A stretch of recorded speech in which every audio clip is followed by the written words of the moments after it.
Gloire à Dieu, gloire à Dieu. Tu peux dire à ton voisin, à ta voisine, gloire à Dieu. Dis-lui, tu es au bon endroit, au bon moment. Parce que le Seigneur veut te propulser dans ta destinée. Amen. Si tu peux prendre place. Amen.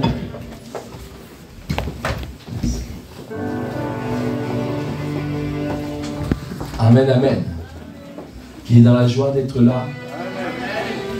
Amen. Est-ce que tu es dans la joie? Moi, je suis dans la joie à chaque fois que je viens.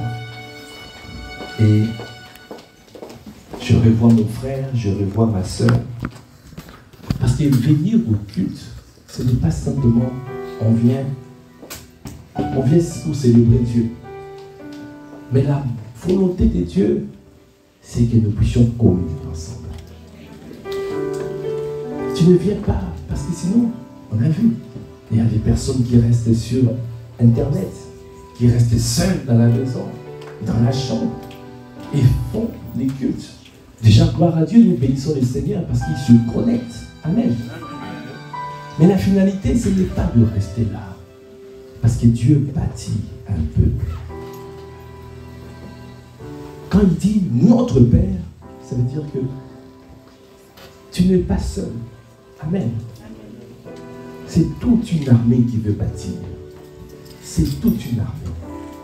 Et c'est pour cela qu'il faut toujours prendre conscience que nous ne sommes pas seuls. Amen. Dis encore à ton voisin, à ta voisine, tu n'es pas seul. Tu n'es pas seul.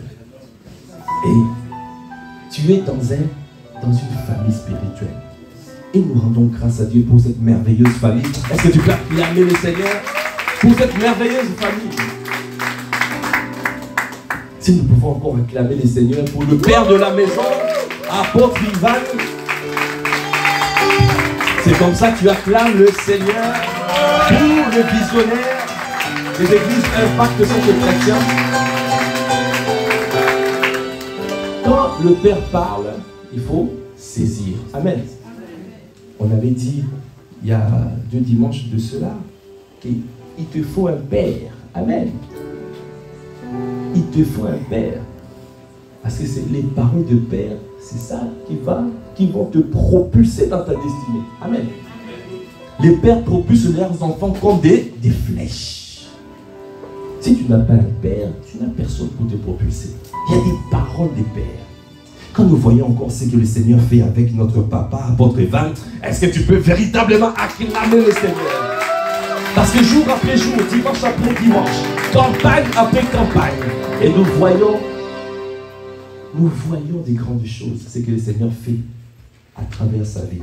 Vraiment merci, parce qu'il nous a donné le berger selon son cœur, et il nous a donné une maison où nous sommes plantés et nous sommes bénis. Amen. Gloire à Dieu. Voilà. Dimanche passé, nous avons fait une pause dans la série Nous sommes. Qui se souvient de du thème de la série? Le thème 5 attitudes à avoir pour bâtir sa vie sur le roc. Amen. Qui apprécie ce moment? Amen. Qui est béni par ce moment?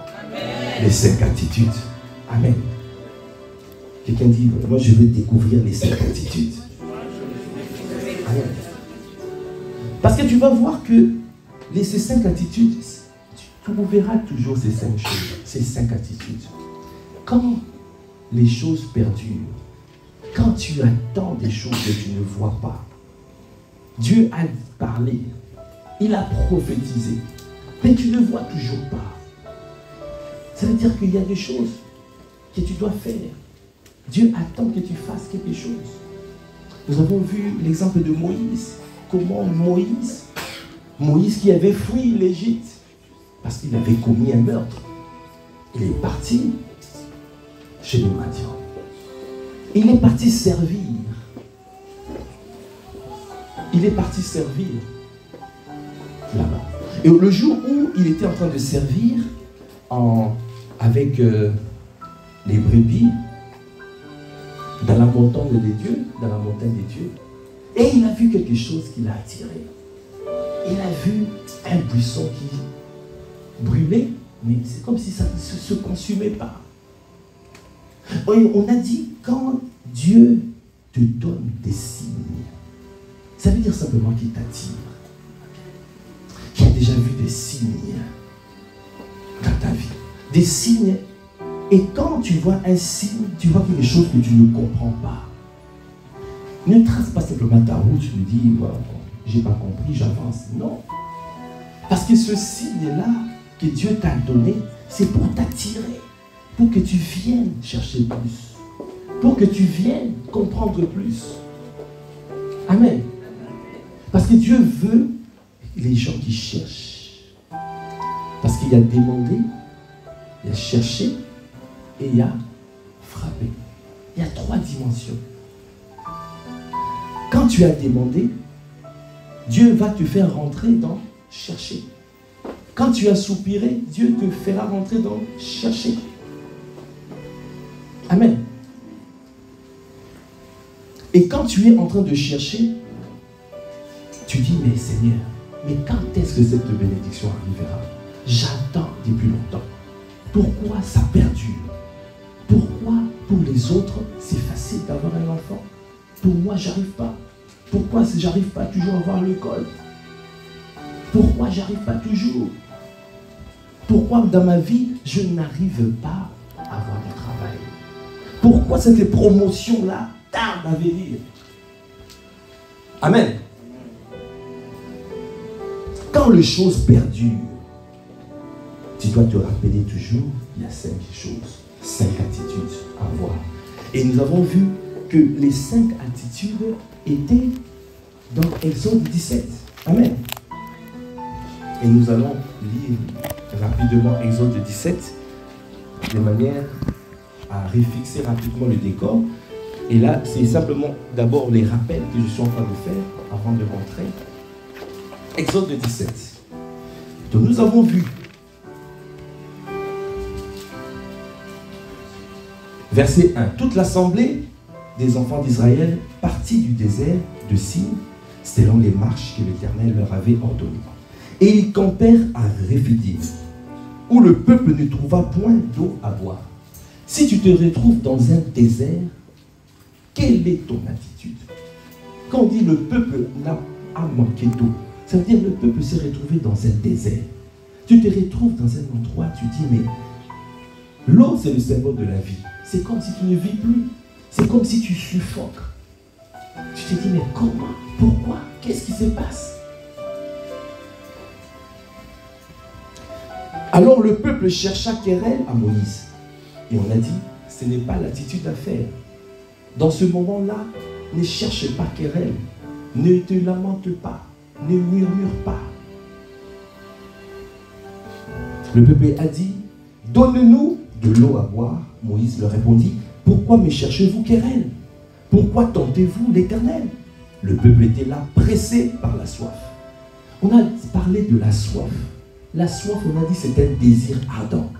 Un désir ardent. Un besoin pressant. Il faut que j'ai mes papiers.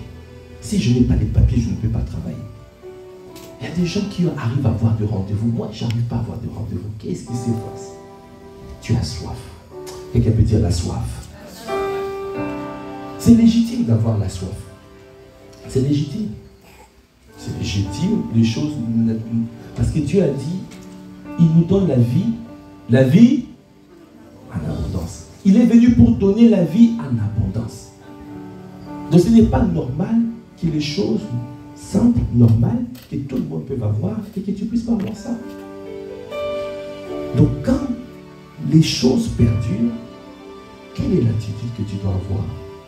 Et ici, on a vu que le peuple a murmuré contre Moïse. Quelqu'un peut faire aïe aïe aïe. Et il disait, pourquoi nous as-tu fait monter hors d'Égypte? Pourquoi nous faire mourir? Pour nous faire mourir de soif. Moi, mes enfants et mes troupeaux. Moïse a fait la première attitude qu'on a appelée le cri. Moïse cria à l'Éternel. Amen. On a dit qu'il ne faut pas murmurer, il faut crier à l'Éternel. Ça, c'est la première attitude. Ah, je pense que depuis déjà quelques semaines, nous avons compris, il n'y a plus personne qui murmure, il n'y a plus personne qui se lamente. Nous sommes tous des personnes qui crient à l'Éternel. Parce que la parole de Dieu dit, c'est lui qui crie à l'Éternel.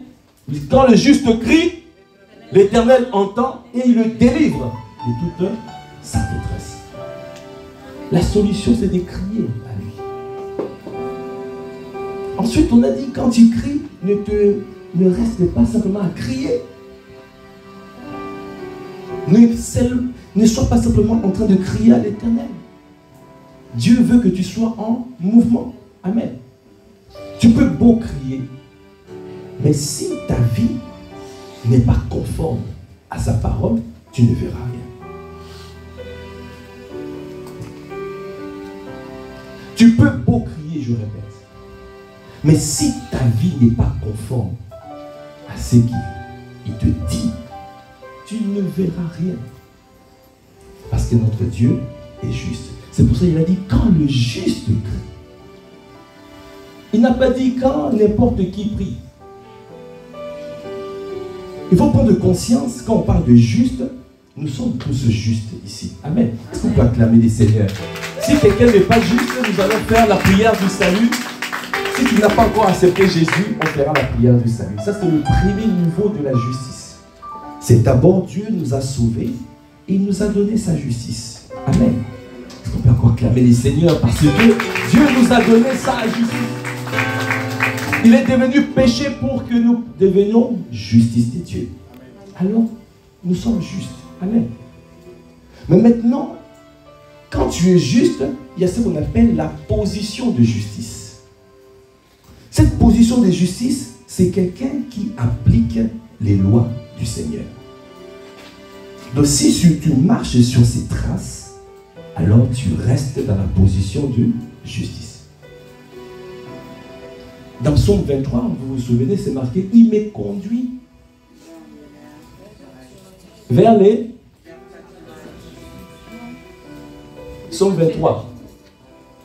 Vers le sentier de sa justice. Ça veut dire la volonté de Dieu, tu dois rester sur le chemin. Le rail de sa volonté. Dis encore à ton frère, à ta soeur, reste sur les rails de sa volonté. Raille sur le sentier de sa justice. Ne fais pas des sorties de pistes. Parce que sur ce chemin-là, si tu ne respectes pas la loi, un jour ou l'autre, tu sortiras. Tu sortiras. Dieu marche avec toi si tu es d'accord avec lui. Dans Amos 3.3, c'est marqué, deux hommes sont d'accord s'ils sont... Deux hommes marchent ensemble s'ils sont... Ils sont d'accord. Vous avez entendu? Deux hommes marchent ensemble. Donc Dieu marche avec toi si tu es d'accord avec lui. Dieu est juste. Il marche dans sa justice. Est-ce que tu peux acclamer les seigneurs? Amen. Donc c'est pour ça qu'on a dit, quand tu cries à l'Éternel, quelle attitude tu dois avoir? Tu dois continuer. Et là, nous sommes arrivés aux deuxième attitude. Moïse criait à l'Éternel, que ferai-je à ce peuple? Encore un peu, ils me lapideront. L'Éternel dit à Moïse, quand tu cries à Dieu, Dieu va te donner la clé. Et la clé qu'il a donnée, il lui a dit, passe devant le peuple. Est-ce que tu peux encore acclamer les seigneurs pour cette clé? Passe devant le peuple, on a dit, c'est se démarquer, c'est se séparer. Se séparer. Ça veut dire que se mettre à part pour lui. Ça veut dire de se préserver. Ça veut dire que de se séparer de la convoitise des cieux, la convoitise de la chair, la convoitise des cieux, l'orgueil de la vie. Tu te sépares de la chair, tu te sépares du monde. Tu te mets à part pour lui. Tu te consacres pour lui. Est-ce que quelqu'un veut se consacrer pour le Seigneur? Consacre-toi parce qu'il t'amène quelque part. Et on a dit, Jésus a crié à Dieu. Dans Hébreux 5.7, Mais Jésus n'a pas fait que crier, il a été exaucé à cause de sa piété et de son obéissance. Donc ça veut dire que quand tu cries, tu dois marcher dans sa piété et son obéissance. L'obéissance à sa parole et la piété. La piété, c'est la vie de prière. C'est un style de vie. Un style de vie. Ça veut dire c'est l'attachement aux choses de Dieu. Tu t'attaches. Tu aimes servir Dieu. Tu veux avancer avec lui. Constamment, qu'est-ce que je peux faire pour t'être utile? Je me tiens disponible. Je suis là pour toi. La piété, c'est s'attacher aux choses de Dieu. Parce que Dieu cherche des hommes et des femmes qui s'attachent, qui ont ce cœur-là. Est-ce que tu veux être le serviteur que Dieu soutient? Alors, marche dans sa piété. Marche dans sa piété. Et sois obéissant à sa parole. Quand il dit une parole, tu gardes. Amen. Donc la deuxième clé, la deuxième attitude, on a vu que c'était se mettre à part. Passer devant le peuple, ça veut dire ne fais pas comme la foule. Tu dois quitter la foule. Tu dois quitter la masse. Tu ne fais pas ce que font les autres. Parce que ta destinée est plus grande que ce que tu vois. On a dit que le plus petit d'entre nous sera un millier. Ça veut dire qu'il y a un peuple qui doit sortir de toi. Un peuple. Tu dois conduire les nations. Les nations seront conduites par ta lumière. Il y a des grandes choses que Dieu veut faire à travers ta vie. Tu n'as pas la même vie que... Tu n'as pas la même destinée que les autres. Alors tu ne dois pas te comporter comme les autres. Mets-toi à part. On a vu, Jésus faisait, il se retirait. Jésus se retirait, se mettait à part. Il allait prier.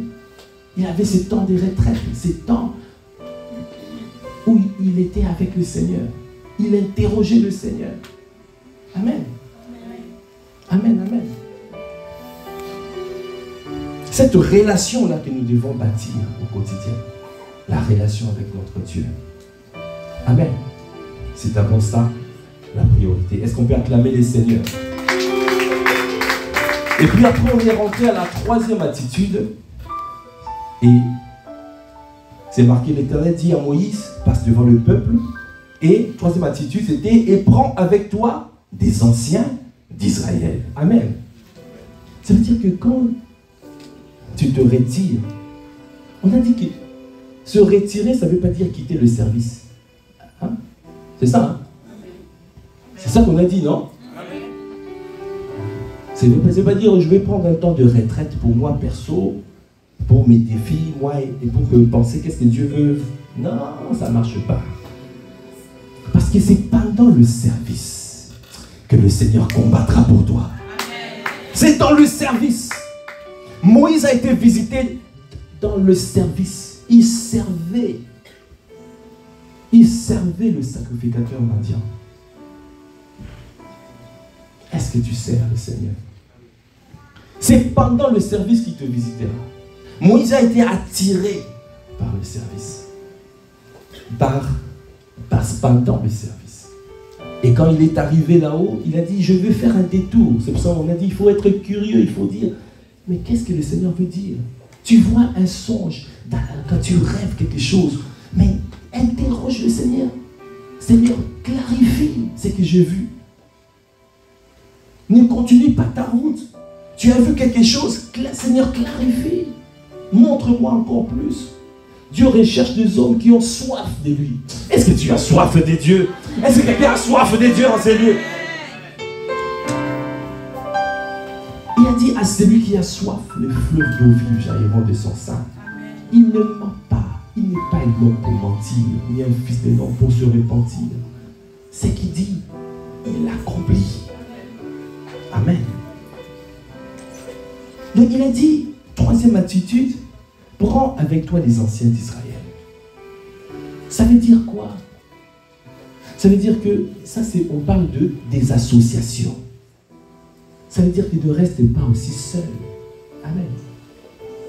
Dieu a envoyé 5 types de personnes pour ta vie. Amen. C'est là où on est rentré, on a commencé à parler des associations. Amen. Amen. Vous voyez, pour quelqu'un qui n'a pas réécouté, qui n'est pas parti sur YouTube, le Seigneur m'a dit, fais quand même un rappel. Tu peux dire merci Seigneur. Il faut acclamer le Seigneur. Parce que je sens que quelqu'un me dit, mais c'est loin tout ça, j'ai tout oublié.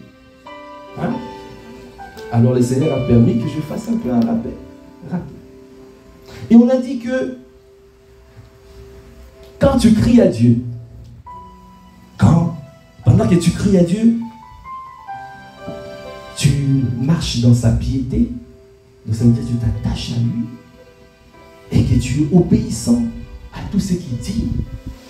Et on a dit, et Dieu va te répondre, Dieu va te parler. Et la réponse de Dieu, ça sera des hommes. Est-ce qu'on peut acclamer les seigneurs? Dieu passe par les hommes pour te bénir. Il va passer par les hommes.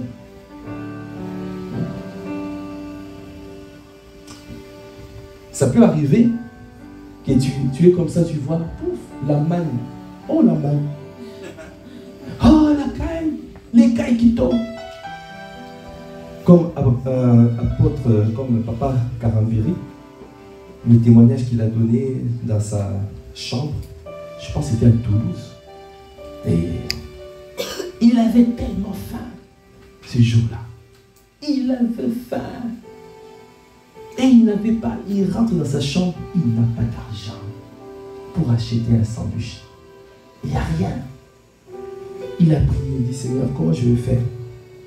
À un moment donné, il priait, il priait. Il voit une pièce tomber. Il a pu acclamer les seigneurs. Il prend la pièce. Il dit, mais oh, il y a une pièce là. Il est parti acheter le sandwich et il a dit, c'était le meilleur sandwich qu'il avait jamais mangé. Est-ce qu'on peut acclamer le Seigneur? Dieu est capable de faire des choses comme ça. Mais, il te sera fait selon la foi. Mais comme il sait que la foi de beaucoup, c'est un peu... Donc il a dit, bon quand même, je vais passer par les hommes. Ça sera peut-être plus facile. C'est pour cela que Dieu visite par les hommes. Est-ce que tu peux acclamer les seigneurs? Ça ne veut pas dire qu'il ne peut pas faire des miracles. Il peut faire des miracles comme ça. Je me souviens, il y avait une maman qui était au village. Dieu faisait la multiplication de pain. Elle a expérimenté ça, comme ça, la multiplication. Dieu multiplie. Dieu peut le faire. C'est nous-mêmes, nous sommes limités par la foi. Mais pour lui, il est illimité. Il passe par des hommes. C'est pour nous aider. C'est pour cela que Jésus est descendu. Il a pris l'apparence d'un simple homme. Pour qu'on puisse dire, ah, c'est lui. C'est pour cela quand on lui a posé la question, montre-nous le Père. Il a dit, c'est lui qui m'a vu, a vu le Père. Dis encore à ton voisin, à ta voisine, Dieu peut te visiter par les hommes.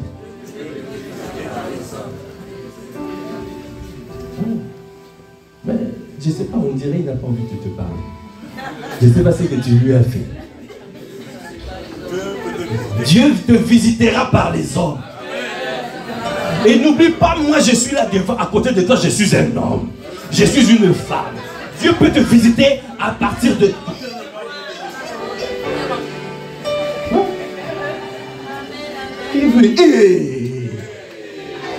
Ne me diminue pas. Je ne suis pas. Ne me néglige pas.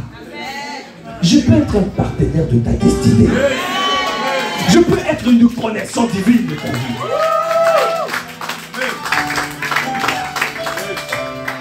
Ne me sous-estime pas. Tu connais pas, tu sais pas la personne qui est assise à côté de toi. Et on a vu, il y a 5 types de relations. Amen. On a vu que Dieu va te donner un père. Amen. Si nous pouvons encore acclamer le Seigneur pour le père de la maison, apôtre Ivan. Et Dieu nous a fait grâce, il nous a donné 2 pères. Apôtre Ivan, apôtre Yves. Est-ce que nous pouvons encore acclamer le Seigneur? Est-ce que nous pouvons pousser des cris?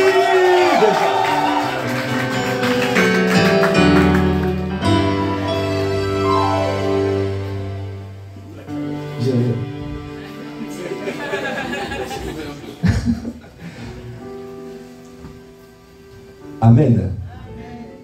Je vous ai donné mon témoignage, qui est moi, en criant à Dieu, Dieu m'a montré le Père. Yes. Amen. Tout est sur YouTube. Abonne-toi. Quand on fait clique là, clique. C'est ça. C'est ça, non? Abonner, clique. C'est ça. Il faut s'adapter à son époque, non? Va sur Instagram, va aimer, va liker, vas-y. C'est comme ça. Amen. Amen. Dieu va te donner un père. Parce qu'il te donnera le père selon son cœur. Amen. Deuxième type, il va te donner des fils. Tu dois avoir des fils. Amen. Parce que si tu as des fils, les fils procurent de la joie. Amen. Il va te donner des amis. On a parlé des partenaires de destinée. Et on a vu qu'il faut les discerner, ces partenaires-là de destinée. Les amis aiment en tout temps. Dans les moments difficiles, ils se montrent un frère. Les amis sont toujours là. Ils ne sont pas là pour te changer. Les Samuel te changent. Les Samuel, ce sont des pères qui te tirent vers le haut. Qui libèrent les paroles pour toi, prophétiques, pour te tirer vers le haut. Mais les amis te facilitent l'accès pour que tu arrives, tu rentres dans certains endroits, dans certaines sphères. Et ils ne sont pas là pour te changer. Ils sont là pour t'aider. Et on a vu qu'il te faut aussi des ennemis. Aïe, aïe, aïe, aïe, aïe. Parce que les ennemis, c'est un peu comme le vent d'en face. Quand un avion, pour que l'avion décolle, il faut que le vent vienne d'en face. Parce que s'il n'y a pas de vent contraire, tu ne décolleras pas. Donc s'il n'y a pas d'opposition, tu ne pourras pas monter.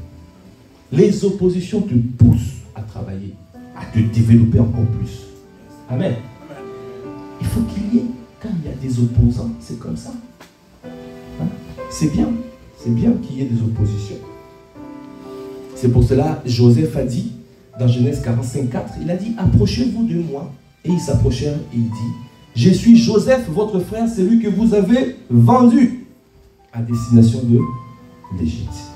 Donc si les frères de Joseph n'avaient pas vendu Joseph, et là, Joseph ne serait pas Joseph. Amen. Et puis, on avait terminé sur les connexions divines. J'ai dit que je passerai un peu plus de temps là-dessus sur les connexions divines. Et c'est ce que nous allons voir aujourd'hui. C'est pour cela le titre de ce message aujourd'hui, les connexions divines, comment reconnaître les connexions divines. Amen. Est-ce qu'on peut acclamer le Seigneur? D'abord, c'est quoi une connexion divine? Une connexion divine est une situation ou une personne que Dieu utilise pour te lier à ton futur, ou au changement désiré, ou au miracle que tu recherches. Une situation ou une personne que Dieu utilise pour te lier à ton futur. Tu dois rentrer là. Quand pas de connexion, ça veut dire que c'est comme s'il n'y a pas de connexion. Tu dois arriver là, mais toi tu es totalement à l'ouest. Dieu veut t'emmener ici, mais toi tu es ailleurs. Alors ce que Dieu fait, il envoie quelqu'un et il te connecte. Amen. Est-ce que je peux avoir 2 personnes qui montent? Eraste.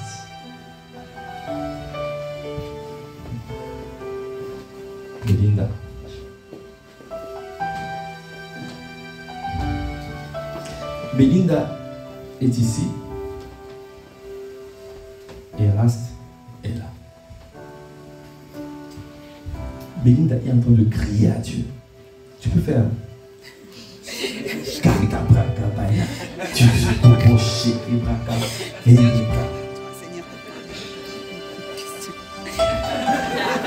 Je suis pas crédible. Tu n'es pas crédible. Hein? Ça me rappelle quelqu'un comme ça. Ils étaient en train de prier à l'église. Belinda prie. Elle est en train de demander.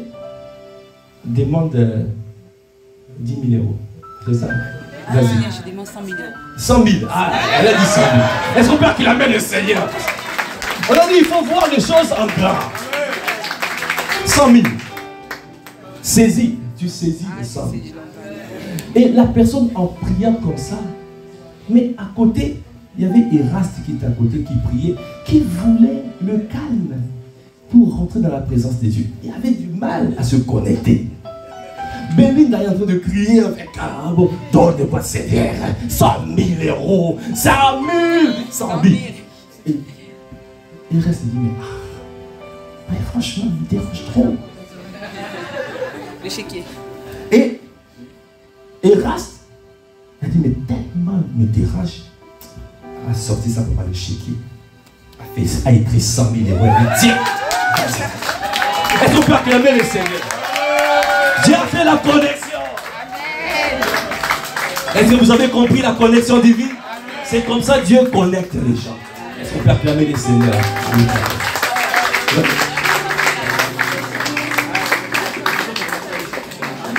100 000 euros dans la poche. Saisis l'ambano. Que le Seigneur te visite aussi dans le nom de Jésus. Amen. Moi, j'ai été décomplexé depuis que je suis parti à Impact Finance. Quand j'ai écouté le pasteur Jean-Claude dire, il a dit, mais arrêtez les petits projets. Ne venez plus avec des petits projets. Cherchez des projets de 20 millions d'euros, des 50 millions d'euros. L'argent n'est pas un problème. Il y a l'argent. Est-ce que quelqu'un peut dire amen à cette parole? Voilà. Eraste était là, avait 100 000 dans la poche. Peut-être Eraste était en train de chercher, donne-moi un enfant. Seigneur, je veux un enfant. Mais il n'arrive pas à se connecter. Parce qu'il y avait Belinda qui dérangeait à côté. Mais Dieu les a connectés. Il a dit, bon, tiens les chèques, vas-y. Et le Seigneur l'a visité. Tu peux dire encore, Dieu passe par les hommes. Amen. Et c'est pour cela que ne néglige pas ton frère. Amen. Si en entrant à l'église, Belinda avait écrasé le pied de Eraste comme ça, l'a poussé pour prendre la place. Vous voyez? Quelqu'un peut faire aïe aïe aïe. Hein? Parce que je vois déjà ici là, la salle remplie. Alors quand la salle sera remplie, ne pousse pas ton voisin pour prendre la place. Amen. Amen, amen. Il y a 4 vérités sur les connexions divines que je vais donner rapidement. Les connexions divines n'ont pas en elles-mêmes ce qu'il leur faut pour t'aider. Ils sont un canal, un lien de connexion vers ce qu'il te faut. Elles te donnent accès à ce que tu recherches. Amen. Parce que c'est une connexion. Dieu te connecte pour que tu passes, que tu arrives quelque part. Il va mettre quelqu'un entre vous. Comme ça, toi, tu vas aller vers ce que tu recherches. Amen. Les connexions divines sont des personnes que Dieu t'envoie pour ajouter à ta vie de la valeur. C'est pour ça que les connexions divines sont aussi des mentors. Il y a des mentors. Dieu va t'envoyer des mentors. Ou il peut aussi t'envoyer vers les mentors. Amen. Parce que les mentors sont équipés pour te donner ce dont tu as besoin pour rentrer dans ta destinée. Amen. Un mentor, c'est qui? C'est une autorité, une personne qui est reconnue et qui est crédible dans les domaines où tu as envie de réussir. Quelqu'un qui est crédible, quelqu'un qui a déjà fait des exploits. Le Seigneur va te connecter à cette personne. Que le Seigneur te donne des mentors. Que le Seigneur te donne des mentors. Dans les domaines où tu cherches, quel domaine? Immobilier? Cherche un mentor. Tu veux prospérer dans ce domaine-là, mais cherche un mentor. Dans les finances, dans ta vie professionnelle, dans ta vie conjugale. Regarde, tu vas voir que ce couple-là, ça fait 50 ans qu'ils sont ensemble. Mais toi, ça fait que 6 mois là, c'est déjà compliqué. Ah, va chercher un mentor. Ah, j'ai pas entendu. Va chercher un mentor. Qui peut dire aïe, aïe, aïe, aïe. Même dans la vie de prière, tu n'arrives pas à prier. Associe-toi. Dieu peut envoyer quelqu'un qui va te booster. Vous allez prier ensemble et tu vas voir que, pouf, tu reçois, tu reviens. Dans le moment où tu commençais à t'assoupir, Dieu te relève parce qu'il y avait un danger qui arrivait. Dieu t'envoie quelqu'un qui, pouf, te donne la force de manière à combattre. Et pour éviter que ta destinée soit passe à côté. Même dans le domaine de la prise de parole en public. Amen. Est-ce qu'on peut acclamer les Seigneurs pour la télé que nous allons avoir samedi prochain? Nous pouvons bénir les Seigneurs pour notre formateur Achille. Est-ce qu'on peut acclamer les Seigneurs? Amen. Maintenant, on a dit ça. Vous tous, à la télé ce samedi. Amen. La prise de parole en public, c'est important. Tu es devant toi, tu vas passer l'entretien, mais tu n'arrives même pas à parler, à t'exprimer. Il y a des clés. Cherche un mentor. Cherche quelqu'un qui va t'aider. Comment faire? Tu as toujours le stress. Tu ne sais pas que le stress là, tu peux convertir le stress en le trac négatif en trac positif. Là où il y avait la tension, ça devient un tonus. Oui. Tu peux transformer, il y a des clés. Il y a des manières de faire. Parce que Dieu peut mettre devant toi une opportunité. Mais tu arrives dans cette opportunité, tu passes à côté. Parce que tu n'as pas reconnu le mentor que le Seigneur t'avait envoyé. Quelqu'un peut dire encore aïe, aïe, aïe. Essaye de... Il y a beaucoup de chrétiens, beaucoup d'enfants de Dieu ne reconnaissent pas les mentors, ne reconnaissent pas les personnes que Dieu envoie. Il y a au moins une personne qui fait bien et qui excelle, qui est performant dans le domaine où tu as envie de réussir. Amen. Il y a au moins une personne. Dieu te donnera quelqu'un, t'enverra quelqu'un. Mais souvent, nous banalisons ces personnes. Tu banalises la personne et pourtant c'est un mentor. Quand tu vois un mentor, comment tu peux reconnaître un mentor? On reconnaît un mentor déjà, c'est l'attitude. Quelle est ton attitude face à ce mentor? Quand tu vois un mentor, tu ne viens pas, comme on dit à Port-Rival, est-ce que je peux avoir tes conseils? Est-ce que tu peux me conseiller? Non. Un mentor, on s'approche de lui, on dit, je suis à ton service. Je veux te servir. Comment je peux t'aider? Comment je peux t'être utile? Parce que quand tu agis comme ça, le mentor, quand tu viens décharger un mentor, il va déverser sur toi. Il va te communiquer sa sagesse. Et tu rentreras dans ta destinée. Amen.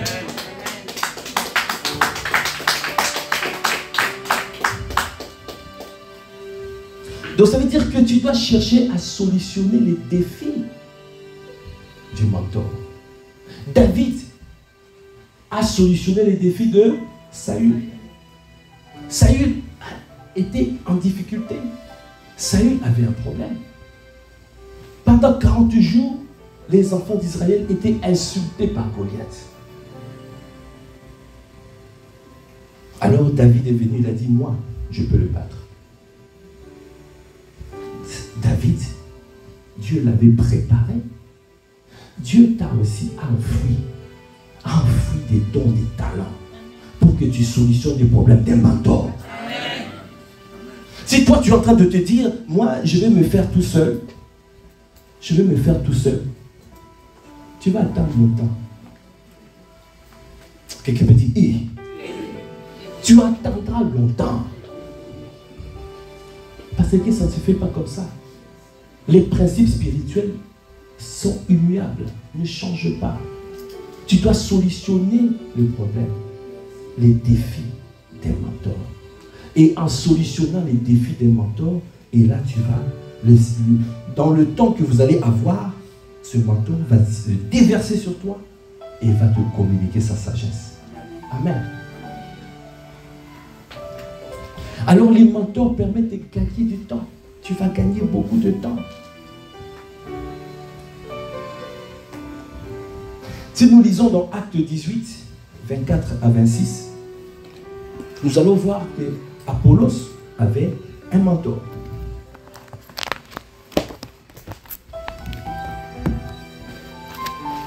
Acte 18,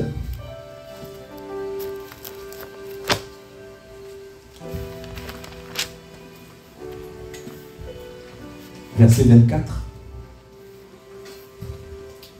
Un juif nommé Apollos, originaire d'Alexandrie, homme éloquent, quelqu'un peut dire homme éloquent, et versé dans les Écritures, vint à Éphèse. Tu vois, il était quelqu'un qui parlait bien aux gens, il parlait bien en public, il était éloquent, il était instruit dans la voie du Seigneur et fervent d'esprit. Il annonçait et enseignait avec exactitude ce qui concerne Jésus, bien qu'il ne connaisse que le baptême de Jean. Quelqu'un comme ça, il pouvait rester dans ce qu'il faisait. Il était éloquent, il enseignait avec exactitude, il aimait le Seigneur, il attirait la foule. Il pouvait dire que j'ai besoin de personne. Hein? Tu vois? Et là, verset 26, il s'est mis à parler librement dans la synagogue. Waouh! En plus, il avait le zèle. Il avait le zèle. Il était zélé.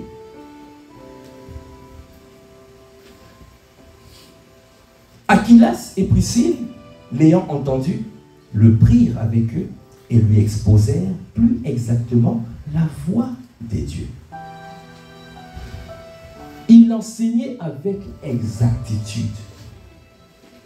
Et là, Aquilas et Priscille le prirent avec eux et lui exposèrent plus exactement. Il y a exactitude et il y a plus exactement. Vous voyez? Il y a toujours un niveau de gloire supérieur. Il y a toujours un niveau supérieur. Pour que tu rentres dans un domaine, pour que tu opères à un domaine différent, à un niveau supérieur, tu as besoin qu'on puisse t'aider et t'accompagner. Sinon, tu vas rester à ce niveau-là. Si Apollos ne s'est pas connecté à Aquilas et Priscille, Apollos allait rester à son niveau. Il n'allait pas connaître les choses de l'esprit. Il enseignait. Il n'avait que le baptême de Jean. Il n'était pas baptisé du Saint-Esprit.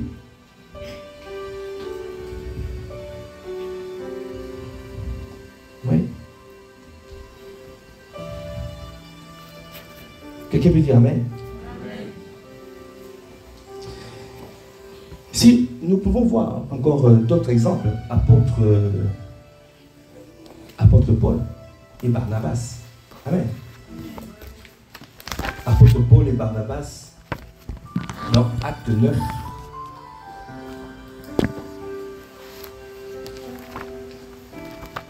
Si nous pouvons lire dans Acte 9, verset 27. Acte 9, verset 27.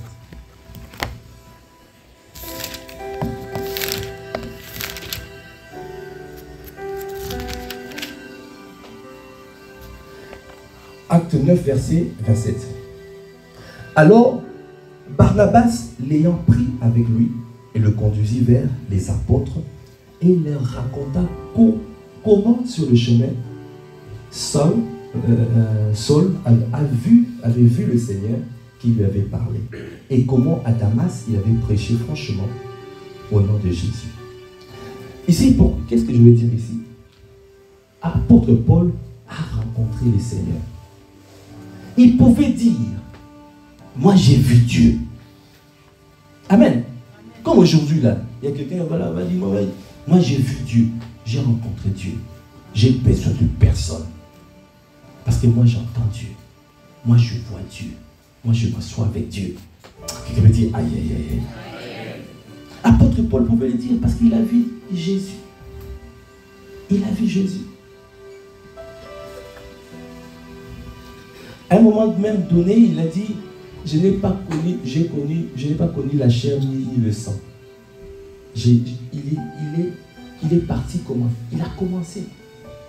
Mais le Seigneur l'a rattrapé. Il fallait qu'il soit sous un mentor. Et Barnabas était le mentor que Dieu lui a donné pour que son ministère passe à un niveau supérieur. Amen. Donc si Barnabas n'était pas là, ne l'avait pas pris, il ne l'avait pas introduit, parce qu'il fallait qu'il soit introduit. Tu peux beau être, tu vois Dieu et tout ça, mais tant que tu ne te connectes pas aux personnes que Dieu utilise, qui sont établies, qui sont reconnues, qui sont crédibles, et tu vas voir, tu vas rester à ton niveau. Tu ne vas pas monter. Parce que c'est toujours les pères qui élèvent. Et Dieu, pour te lever, il va passer par les pères. Est-ce que tu peux encore acclamer le Seigneur?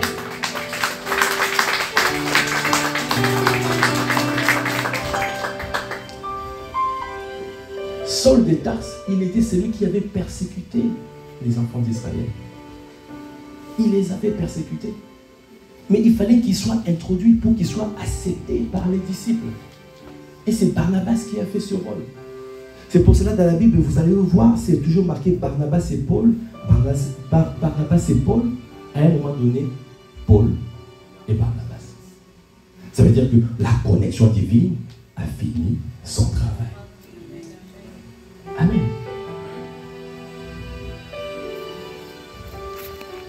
Amen.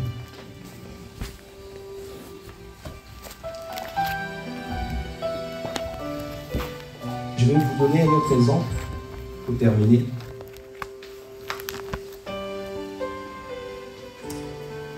De la même manière, Jean-Baptiste était celui qui a introduit Jésus.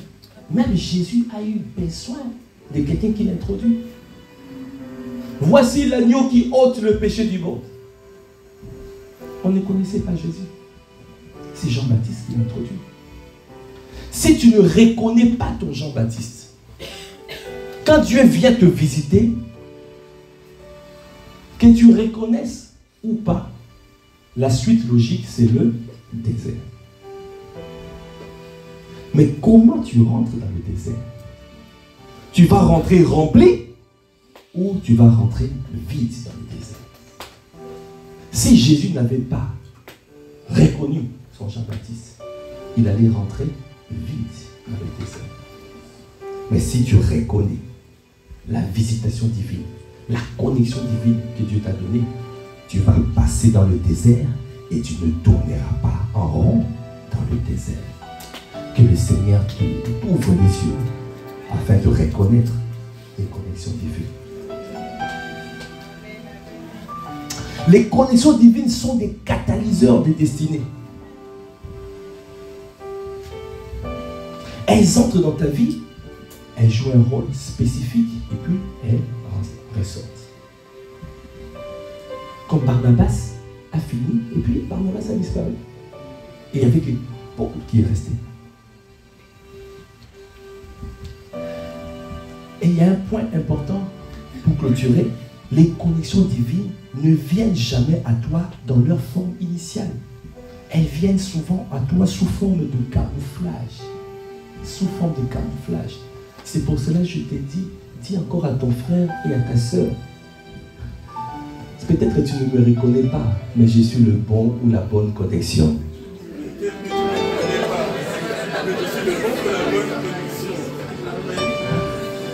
Parce que les connexions viennent sous forme de camouflage.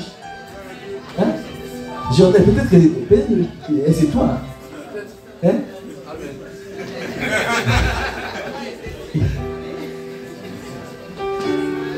Quelqu'un veut dire, est-ce que tu peux vraiment acclamer le Seigneur?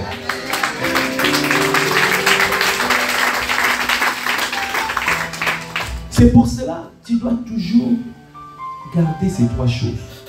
L'humilité, le discernement et l'amour. L'humilité. Parce que quand tu n'es pas humble, mais tu vas passer à côté. Quand tu manques le discernement, tu ne verras pas la personne que Dieu t'a envoyée. Si tu ne manifestes pas l'amour, tu feras fuir la personne.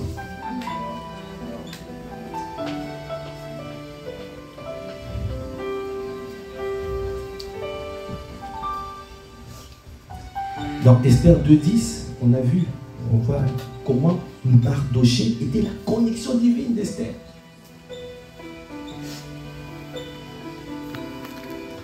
Même dans 2 Rois 5, 2 à 3, dans le cas de Naaman, il y avait la petite fille qui était prise en captivité, qui travaillait pour elle. C'est elle qui a sorti la révélation qu'il fallait que Naaman puisse aller voir un prophète. Si elle avait dit, mais toi là, viens nettoyer ici, là. Nettoie. Mais c'était elle. J'ai reçu un témoignage, il y avait un pasteur qui s'est retrouvé au ciel. Au ciel, c'était un pasteur qui opérait à une dimension de puissance sans précédent. Après, le Seigneur, il a eu un songe comme s'il était mort. Il s'est retrouvé au ciel. En arrivant au ciel, le Seigneur lui dit,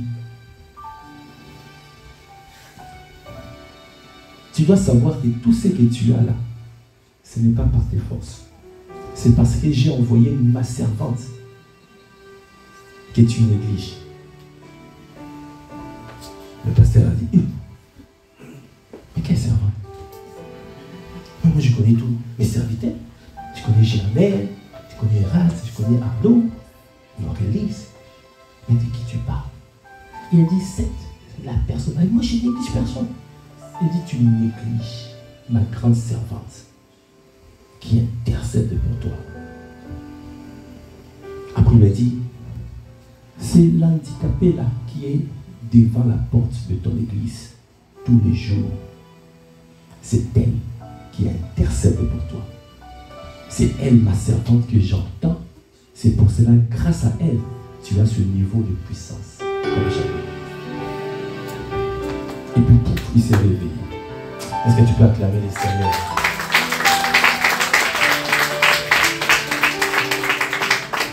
Tu vois, quelqu'un qui est là, c'était elle qui intercédait.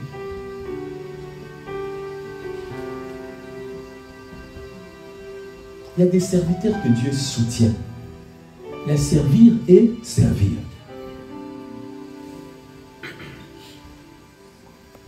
Dis encore à ton frère, à ta soeur, marche dans l'humilité. Aie le discernement. Non, dis plutôt, aiguise ton discernement. Marche dans l'amour. Est-ce que tu peux acclamer les Seigneurs?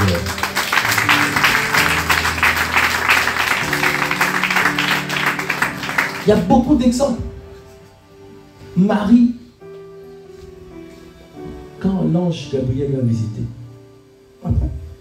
elle s'est rendue pas encore, ne connaissait pas encore très bien les choses. Mais Dieu l'a inspiré de se connecter à qui? À Élisabeth. C'était une connexion. qu'Élisabeth avait déjà 6 mois avec Jean-Baptiste à l'intérieur. Avait déjà 6 mois de grossesse. Donc avait plus d'expérience. Il y a des gens qui ont plus d'expérience que toi. Il y a des gens qui ont vu des choses que toi, tu n'as pas vues. Il faut savoir discerner. Discerner. Discerner. Alors, les derniers exemples, je donne, comme ça, je pense qu'on va partir avec ça. Avec ce dernier exemple. C'est dans Ruth. Ruth 1, verset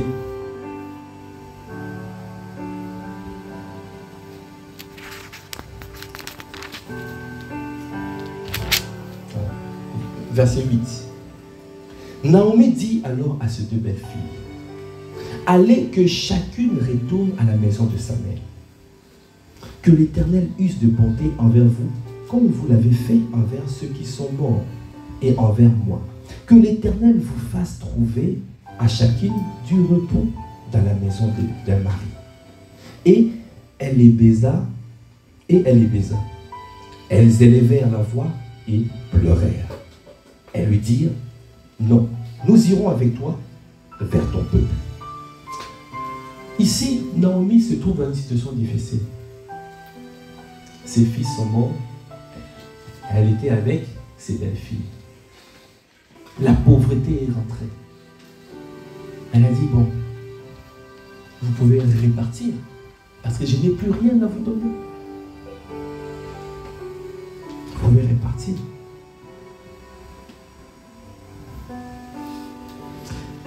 Et là, si on peut lire directement verset 13, verset 14, ou même 13. Attendrez-vous que pour cela qu'ils aient grandi, refuserez-vous pour cela de vous marier? Non, mes filles, car à cause de vous, je suis dans une grande affliction, je sais que la main de l'Éternel s'est étendue contre moi. Et ils élevèrent la voix encore et pleurèrent encore. Orpa baisa sa belle-mère, mais Ruth s'attacha à elle. Il y avait Orpa et il y avait Ruth. Orpa a fini par lâcher prise. Orpa a dit, je rentre chez moi. Mais Ruth s'est attachée à Naomi. Verset 15. Naomi dit à Ruth, voici ta belle-sœur est retournée vers son peuple et vers ses dieux. Quelqu'un peut dire, aïe, aïe, aïe. Retourne comme ta belle-sœur.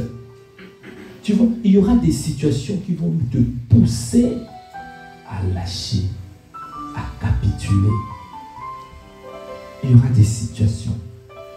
Mais tu dois tenir ferme. Tiens ferme. Dis à ton voisin, à ta voisine, tiens ferme. Ruth répondit, ne me presse pas de te laisser de retourner loin de toi. Où tu iras, j'irai. Où tu demeureras, je demeurerai. Ton peuple sera mon peuple. Et ton Dieu sera mon Dieu. Est-ce que tu peux acclamer le Seigneur?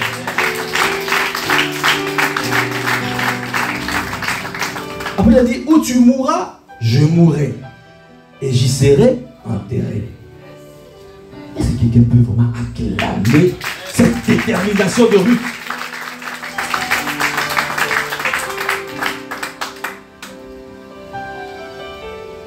Après, il a dit que l'Éternel me traite dans toute sa rigueur, si autre chose que la mort vient à me séparer de toi. Naomi, la voyant décider à aller avec elle, cessa d'insister auprès d'elle. Voyez? Et ça, Ruth a eu ce qu'on appelle le discernement. Parce que Ruth, en allant avec Naomi, c'est comme ça qu'elle a trouvé Boaz. Naomi était qui? Connexion divine. Est-ce que tu peux acclamer le Seigneur? Mais à ce moment-là, les choses étaient floues. C'était comme un camouflage. On dit, mais mieux vaut lâcher. Parce qu'elle n'a plus rien, la vieille. Répartons. Peut-être on va trouver un autre mari. Mais elle a dit, où tu iras, j'irai. Où tu seras enterré, moi aussi je serai enterré. Même si tu manges des nouilles, je mangerai des nouilles avec toi. Oui, c'est ça le discernement. L'humilité, le discernement et l'amour va te permettre de reconnaître les connexions divines. Est-ce que tu peux acclamer les Seigneurs? Amen. Si nous pouvons finir debout.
Saison, je me...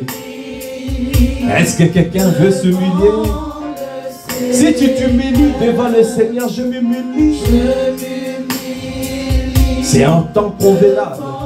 Au temps convenable, il enverra une connexion divine. Parce que c'est lui qui envoie. C'est lui qui te permet de pouvoir te connecter, à ta destinée, pour que tu ne puisses pas passer à côté de ta destinée. C'est pour cela que tu dois toujours garder l'attitude d'humilité. Tu dois t'humilier, afin de reconnaître les connexions divines. Tu dois reconnaître, t'humilies, humilie-toi. Seigneur, je t'en dans cette saison, je m'humilie devant le Seigneur. Dans cette saison, je m'humilie devant le Seigneur. Parce que je reconnais, c'est toi qui fais toutes choses à merveille. Je reconnais, c'est toi qui connectes les hommes. C'est toi qui connectes. Seigneur, je ne veux pas passer à côté des connexions divines que tu as placées au-devant de moi. Je ne veux pas rentrer dans le désert. Je ne veux pas rentrer dans le désert vide.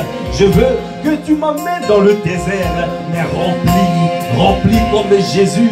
Jésus est rentré dans le désert. Il n'a pas raté son Jean-Baptiste. L'apôtre Paul, n'a pas raté Barnabas. Élisée n'a pas raté Élie. Timothée n'a pas raté Paul. Accorde-moi la grâce, accorde-nous la grâce dans cette saison.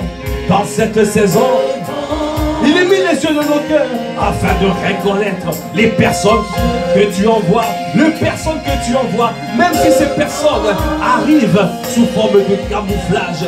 Mais Seigneur, accorde-nous la grâce de marcher dans l'humilité, de regarder, comme si les autres sont au-dessus de nous. Donnez-nous, Seigneur, à marcher dans l'humilité. Tu as dit l'humilité précède la gloire. Seigneur, donnez-nous dans cette famille spirituelle à marcher dans l'humilité. Seigneur, viens bannir l'orgueil, toute forme d'orgueil, l'orgueil vis-à-vis de soi, l'orgueil vis-à-vis des autres, l'orgueil vis-à-vis des dieux, parce que nous ne voulons pas passer à côté de ce que tu veux faire dans cette famille spirituelle. Donnez-nous à ne pas passer à côté des connexions divines. Donnez-nous, Seigneur, à ne pas passer à côté. Donnez-nous à ne pas rater, Seigneur, les connexions, parce que les connexions divines sont des visitations. Seigneur, tu veux nous visiter, tu nous visites pour nous propulser à une autre dimension. Tu nous visites pour nous propulser à une autre dimension. C'est pour cela, ce matin, oh, je te dis, je m'humilie. Seigneur, je te laisse toute la place. Viens diriger ma vie, viens diriger mon frère, viens diriger ma soeur. Viens, Seigneur, viens poser ton humilité en nous. Viens poser, viens briser l'orgueil. Que l'orgueil soit brisé en ces lieux. Que l'orgueil, au Kabrakaboshaya, au Koboshene, soit brisé en ces lieux. Que l'humilité soit notre partage. Parce que c'est la clé, c'est la première clé pour que nous puissions trouver les connexions divines. Ah, c'est comme ça, tu vas aiguiser notre discernement. C'est comme ça, Seigneur, tu nous permets de marcher dans l'amour. Tu nous permets de marcher dans l'amour afin de reconnaître les personnes que tu envoies.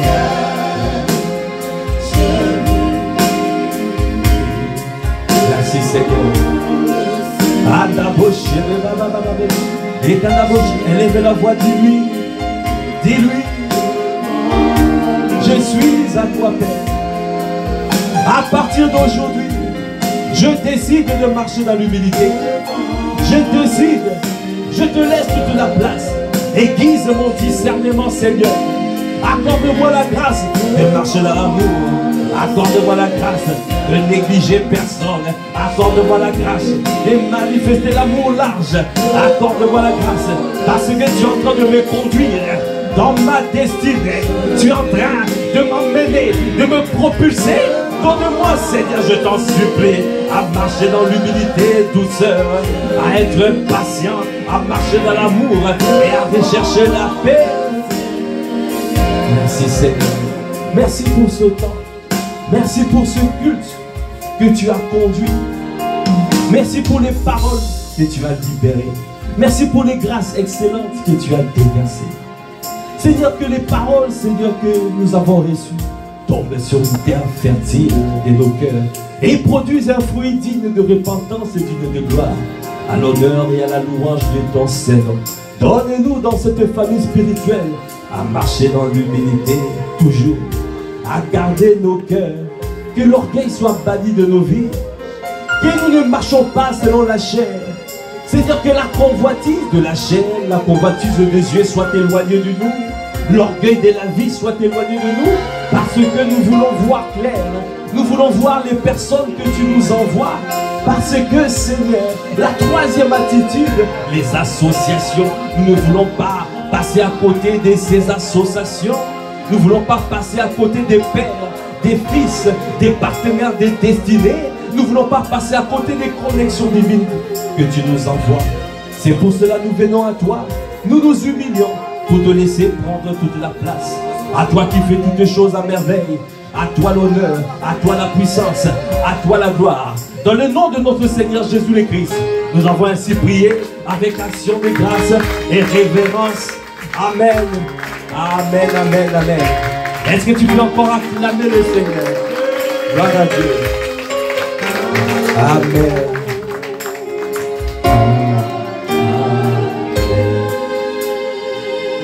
Amen. Tu peux encore acclamer le Seigneur. Amen. Après cette parole, on trouvera que des hommes et des femmes humbles en ces lieux. Amen. Ah, si cette parole est destinée pour te propulser dans ta destinée, acclame encore le Seigneur.